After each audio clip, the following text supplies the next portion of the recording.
با خوشحالەتی زۆر دەکەم کەوا بەرداری منەوە فستیڤالێکی دی وەکو قوتایبێکی بەشی زمانی کوردی کۆلێج پەروەردەی بنەڕەتی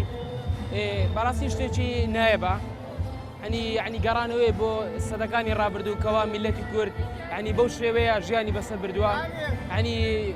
گەڕانەوەی بۆ ژیانی با و باپیرانمان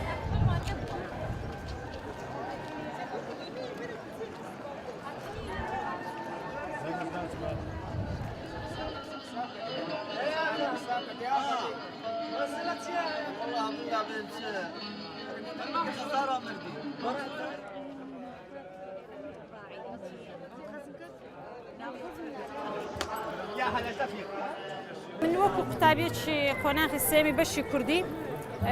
هەستاوم بە ڕستنی تەشی بەڕاستی لۆ ئەوەی جیلی ئێستا کەوا ڕەنگە شارەزایی هێندە نەبێ بەڵام بە حکمی تەمەن و ئەوانە ڕەنگەمە کە ئێوارانی شارەزاییمان زیاتر بێ و ئاشنابووم لەگەڵیدا.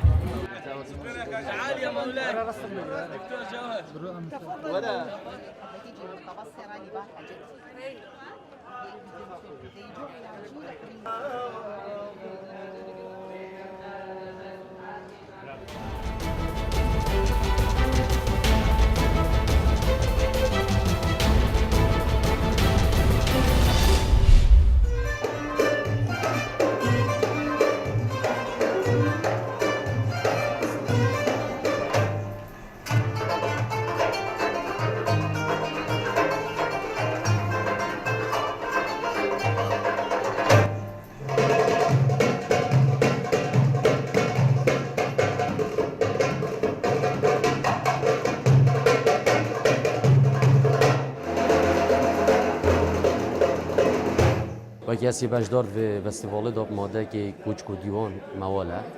û gel sê hevalek min dî ev festivala pêkatiye çend mûzîkên projê qutabiyên qonaxa pêncê ye û çend straneka ew şwan strana jî çar mewalin û straneka dî el ser bêjin Kurdistanê û kiçeyên Kurdistanê.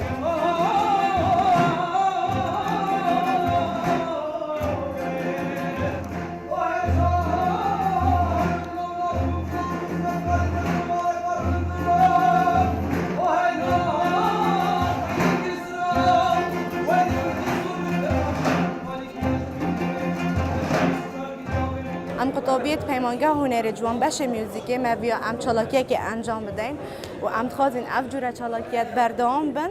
و سپاس به خدایا سرکفتیان بود.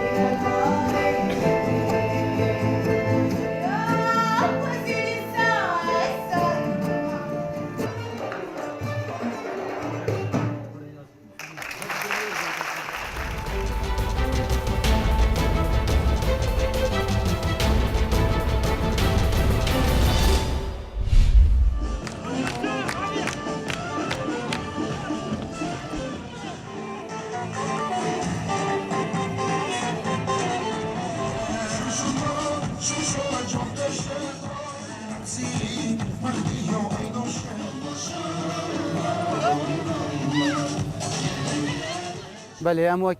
تیپ دهوک هنر ملی الباجر دهوک هاتینا باجر آکری بو انجام دانا چالگه که جوی وستواله بو پاراستنا سترانا کردی دهاتا کردی جلوبرگت کردی عادات و تقالید کردی نا وان تابلویا دا دهنا پاراستن هر وستواله که همچینه تدا بجداری تیم وان تابلویا.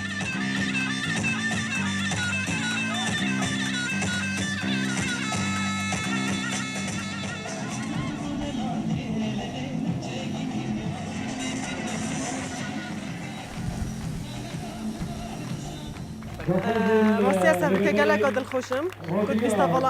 الفان کریو دا امجی بجدار بوی اجی وقت کچک مل به مل کری معفرجا ساخ کرد و